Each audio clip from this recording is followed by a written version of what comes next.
Mine de rien, cette semaine, sous le sapin, on a de belles choses à regarder. Mais avant ça, cette vidéo est sponsorisée par MyHeritage. Vous allez voir qu'ils viennent de lancer une toute nouvelle option, qu'elle est juste folle et que pour les repas de famille en cette fin d'année, ce sera parfait comme sujet de conversation. Bon, MyHeritage, ce sont avant tout les leaders dans la création d'arbres généalogiques. Et si vous aviez cette inquiétude, rassurez-vous, mais il n'est pas nécessaire de connaître tous les membres de votre famille. Ce qui est intéressant avec MyHeritage, c'est que le service est reconnu par 90 millions d'utilisateurs, mais donne aussi accès à une énorme quantité de documents historiques afin de chercher des informations sur vos ancêtres. On parle quand même de plus de 19 milliards de fichiers. Vous pourrez chercher par année ou date de naissance, par lieu de naissance, de décès, le prénom, le nom, les enfants, etc. Ce que je veux dire par là, c'est que vous n'allez pas simplement rentrer les membres de la famille que vous connaissez, vous allez peut-être même en découvrir. L'interface est très simple et propose des tas d'options, notamment beaucoup qui utilisent l'intelligence artificielle, et vous savez à quel point j'adore ça. Vous avez notamment la possibilité de redonner vie aux photos, avec par exemple celles en noir et blanc que vous pouvez coloriser. Et vous pouvez même les animer pour en faire comme une courte vidéo. Et bonus, je vous le disais juste avant, c'est tout nouveau, ça vient de sortir, ça s'appelle iTime Machine et ça permet de vous visualiser vous dans différentes époques. Et c'est très troublant, mais alors regardez-moi ce flow, il me faut clairement une barbe comme ça. Ou alors au choix, je peux remplacer Harrison Ford pour le prochain Indiana Jones. Après, vous avez aussi moi qui a découvert l'Amérique. Si vous aussi vous le faites, n'hésitez pas à m'envoyer vos meilleures photos sur les réseaux sociaux, j'ai trop hâte de voir ça. Bref, inscrivez-vous dès maintenant et profitez d'un accès gratuit pendant 14 jours. Et si vous décidez de prolonger votre abonnement, vous avez une réduction de 50%. Vous avez tous les liens en description. Et merci à MyHeritage d'avoir sponsorisé ce format. Bref, revenons-en au sujet, quels sont les films, séries ou encore documentaires à sortir cette semaine? Eh bien ne perdons pas plus de temps, petit pouce vers le haut, abonnez-vous et parlons-en.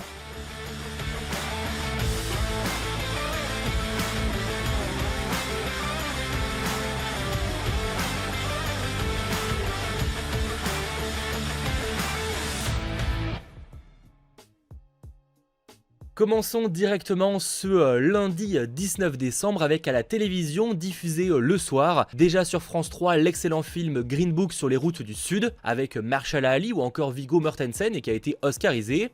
On a sur M6 là aussi très bon Asterix 3D, le domaine des dieux de Alexandre Astier. Et sur TMC, le classique Charlie et la chocolaterie. Toujours à la télévision, mais ce mardi soir sur TF1 sera diffusé L'Âge de glace 4, la dérive des continents. Mais sortira également, et ça j'avoue que j'ai très hâte de la revoir en très bonne qualité, la première saison de House of the Dragon en version DVD et Blu-ray. Je vous mets le lien en description pour ceux que ça intéresse, et il y a un steelbook juste magnifique. Pour rappel, il s'agit d'un préquel à Game of Thrones sur la famille Targaryen, excellente série, clairement l'un des bangers de l'année 2022, et si ce n'est pas déjà fait, vraiment foncez, elle est pour l'instant disponible en streaming sur OCS.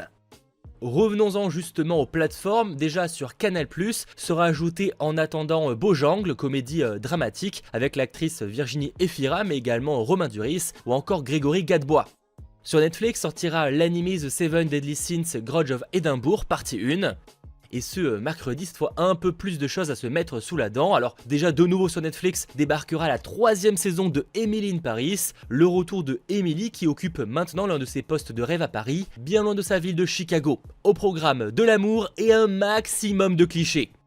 Toujours sur Netflix sera ajoutée la 4e saison du docu-série I Am a Killer. Et concernant le cinéma, même si beaucoup iront sûrement revoir ou iront voir pour la première fois le film Avatar La Voix de l'eau, sortiront dans les salles Tempête avec Mélanie Laurent et Pio Marmaille, Le Petit Piaf de Gérard Jugnot avec Marc Lavoine, Whitney Houston I Wanna Dance with Somebody biopic avec Naomi Aki, et les drames Le Tourbillon de la vie ou encore Les 8 montagnes. Sans oublier qu'il sera diffusé à la télévision le soir le film Valérian et la Cité des 1000 planètes et ça sur TF1. Sans être incroyable, j'avais honnêtement trouvé qu'il était un peu sous-coté. Nous arrivons ainsi du côté de Disney+, avec la sortie de la première saison de The Fall, une comédie se déroulant dans le quartier ouvrier de Los Angeles, suivant Rubio, 30 ans, qui vit encore chez ses parents. Jusque là, tout va bien, mais il voit son quotidien bouleversé quand son cousin plus âgé, un ex-malfrat, vient de sortir de prison et arrive chez eux. On a l'ajout de la seconde saison de Rencontre Spidey, ses amis extraordinaires, des courts-métrages, ou encore l'ajout de la 18e saison de American Dad, que je ne présente plus. Bon, malgré tout, s'il y a bien une nouveauté ce mercredi que je ne peux que vous recommander, j'adore cette série, ça en fait en plus très longtemps qu'on attendait la 3e saison, la dernière c'était quand même en 2019, je parle oui de Jack Ryan, l'une de mes séries préférées de Prime Video après The Boys, avec donc le retour de Jack Ryan incarné par John Krasinski. Alors qu'il est en mission pour la CIA à Rome, il va découvrir un plan secret pour restaurer l'Empire soviétique. Autant vous dire qu'il veut les stopper, mais les choses tournent très vite mal et il est impliqué à tort dans un grand complot. Accusé de trahison, Jack est obligé de fuir son propre gouvernement pour chasser par d'anciens alliés à travers l'Europe. Perso, j'ai extrêmement hâte et si ce n'est pas déjà fait, matez vraiment les 2 premières saisons. La première est plus dans la psychologie, là où la seconde va plus dans l'action. Bon, là visiblement on va plus dans l'action, mais en vrai ça va. Sachant pour rappel qu'une 4e saison qui sera la dernière est déjà en préparation. Toujours sur Prime Video, mais ce jeudi, vous retrouverez la série Vampire Academy saison 1. C'est adapté de la même œuvre que le film, sauf que là évidemment il s'agit d'un reboot.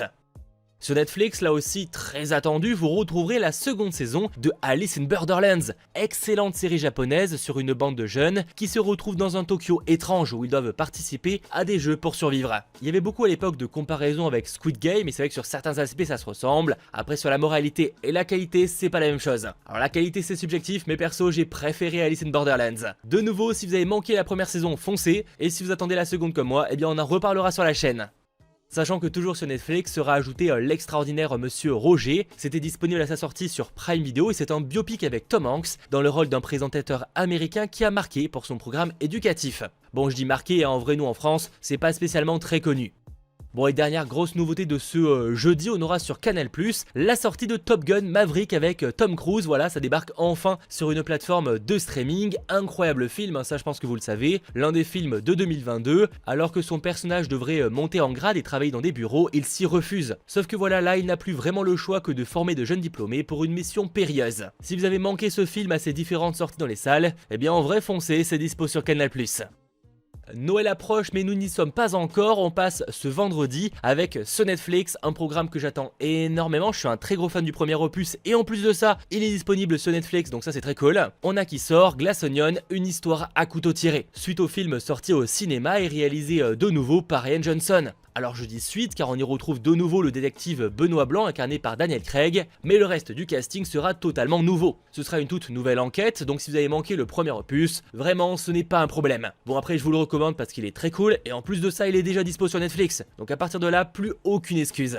Cette fois, Benoît Blanc sera en Grèce pour élucider un mystère concernant des personnages hauts en couleur, tous invités par un milliardaire génie de la tech, visiblement fan d'énigmes. Au casting de nouveau du très beau monde, on a Edward Norton, Janelle Monáe, Catherine Hahn, Jessica Henwick, Dave Bautista ou encore Kate Hudson. A savoir pour ceux qui l'auraient manqué qu'un 3e opus est déjà en préparation et qu'il sortira également sur Netflix.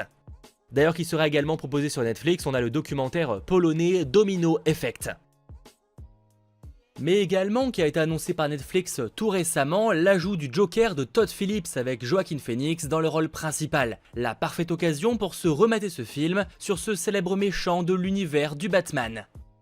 Sur Disney+, là gros film aussi mais qui a énormément divisé, on a Star Wars l'ascension de Skywalker, voilà dernier opus de la saga Skywalker et même dernier film Star Wars sorti à ce jour, il arrive enfin sur Disney+, en France. La conclusion de la saga avec le retour de Palpatine est l'explication de l'origine de Rey. Par ailleurs, de nouveau, s'il y a bien un programme à ne pas manquer cette fois sur Disney+, c'est Avalonia l'étrange voyage, aka Strange World en VO. Il débarque enfin en France après une sortie au cinéma dans le reste du monde. Alors c'est un énorme flop au box-office, mais en soi, concernant les retours critiques, eh ben c'est très correct. C'est un film d'animation Disney où l'on suit les Clade, une famille d'explorateurs légendaires qui va découvrir un monde inexploré, plein de dangers et peuplé de créatures fantastiques.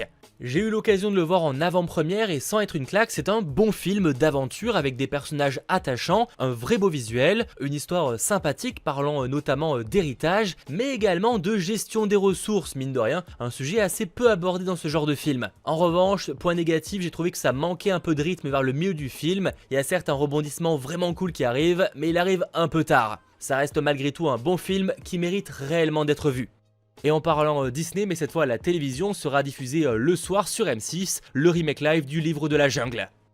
En parlant d'animation, ce samedi, cette fois sur Canal+, s'ajoutera Tous en scène 2 de Illumination, studio à qui l'on doit les Moches et Méchants, encore les Mignons, et donc Tous en scène 1 aussi. C'est de nouveau un film que j'avais beaucoup aimé, que je ne peux que vous recommander, où après avoir monté un spectacle qui a conquis le public, le metteur en scène se rêve de projets beaucoup plus grands et veut proposer un spectacle dans une énorme ville, un peu une parodie de Las Vegas. Sauf que voilà, il est très loin d'imaginer les conditions de travail qui vont avec. Toujours sur Canal+, mais ce dimanche, après avoir ouvert les cadeaux, vous aurez l'ajout de la comédie française Les Tuches sur Canal+. Sur Netflix, la sortie de Mathilda, la comédie musicale, qui raconte l'histoire d'une fille avec beaucoup d'imagination. On a la sortie de la 3e saison de Deux mamans sous le même toit, ou encore Le Bandit du futur, une série brésilienne. Sans oublier, qui est probablement l'un des programmes les plus attendus de Netflix, en tout cas ce jour-là, on a The Witcher, l'héritage du sang, mini-série en 4 parties préquelle à la série The Witcher, avec Henry Cavill, enfin pour l'instant. On va pas forcément revenir là-dessus, le couteau est encore trop planté là. La mini-série, qui n'a pas pour but d'avoir une saison 2, etc., suivra la conjonction des sphères, l'événement qui a fondé l'univers de The Witcher, et ça plus de 1000 ans avant l'arrivée de Geralt de Rive. Un événement qui a regroupé sur la même terre les elfes, les créatures, les humains, etc. Autant vous dire que vous aurez quelque chose de très différent par rapport à l'univers présenté dans The Witcher. J'espère vraiment que ce sera de qualité.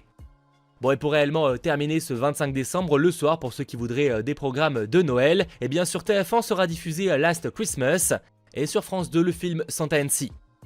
Voilà ce qu'il ne faudra pas manquer cette semaine, en plus évidemment des cadeaux à ouvrir sous le sapin. J'espère que cette vidéo vous aura plu et on se retrouve, et bien du coup, alors j'allais dire en 2023, pas encore, mais pour parler en partie en tout cas des programmes de 2023. C'était votre geek, Mathéo, ciao tout le monde.